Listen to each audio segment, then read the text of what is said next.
दर निजात, this is not a drama because this is the reality of a lead class. जी हाँ, दर निजात एक ऐसी कहानी है जो हमारे मुल्क के अमीरों की, हमारे मुल्क की एलीट क्लास की एक कहानी दिखाई जा रही है हमें। और इस कहानी में जो कुछ भी हो रहा है ये सिर्फ़ और सिर्फ यही इनके माइंड में चलता है, मज़हब को लेकर, अपनी प्रोफेशनल और पर्सनल लाइफ को लेकर ये इतना ही सोचते हैं और इतना ही खुलेआम सोचते हैं जितना इस कहानी में हमें दिखाया जा रहा है। मतलब कि बेगैरती की तमाम हदें पार कर चुकी है ये कहानी कि अब आने वाली कहानी में हमें ये भी देखने को मिल रहा है भाई कि जो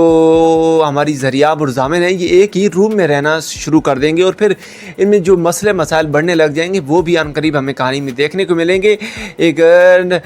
बिल्कुल एक हलाल रिश्ते के बग़ैर ये एक साथ रहना शुरू कर देंगे और माजी में भी इनके साथ जो कुछ हो चुका है हमें कहानी को देखते हुए जो हम देख रहे हैं कि जो करैक्टर आपस में ये जो कुछ कर गए हैं, ये जो कुछ हमें ज़ाहिर करने की कोशिश कर चुके हैं, उसके बाद अब ये फ्यूचर में और कुछ अपनी लाइफ को तबाह करने के बारे में सोचेंगे। मगर इनका अब ये साथ ज़्यादा देर तक टिकने वाला नहीं है क्योंकि बहुत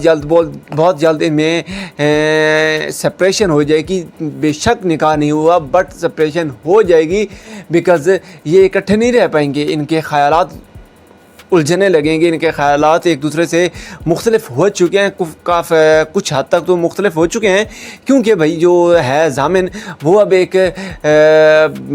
पक्का सच्चा मुसलमान बनना चाहता है और जो ज़रियाब है उसे बाहर, हाँ वो कह रही है कि तबलीग, व्हाट द न मतलब क्या क्या अल्फाज उसने यूज़ नहीं किए इस लेटेस्ट एपिसोड में तबलीग को लेकर, जो कि बहुत बुरे अल्फाज थे। मैं सीरियसली अगर कहूँ कि मुझे लग रहा है कि ऐसा नहीं कि कुछ इसको बेहतर होना चाहिए था, इतना नहीं दिखाना चाहिए था जिस तरह से हमें ये राइटर दिखा रहे हैं कि इतने ये जो मतलब कि डायलॉग को इतना ऊपर जाकर वो बोल रही है कि क्या तबलीग, नो ऐसा नहीं होना चाहिए था। और आने वाली कहानी में बहुत कुछ ऐसा होने वाला है जो आपको और ज़्यादा हैरान कर देगा। मैं इसकी मैं इसके मतलब कि कंप्लीट रिव्यू पे मैं ज़्यादा क्या बोलूँ, मुझे कुछ समझ नहीं आ रहा। कुछ आजकल मेरा अपना माइंड सेट और मेरी तबीयत जो है वो ज़ामिन की हुई है। सीरियसली ऐसा लग रहा है कि ये नोमी नहीं बल्कि एक ज़ामिन का करैक्टर फिर रहा है इस दुनिया में। तो मेरा अपना माइंड थोड़ा सा ज़ामिन की तरह हुआ है। मुझे खुद समझ नहीं आ रही मैं किस डगर में चल पड़ा हूँ, क्या हो रहा है, क्या करना है मुझे, क्या नहीं कर पा रहा और क्या कर लिया और उसको कैसे अचीव करना है, उसको कैसे करना, कुछ समझ नहीं आ रहा।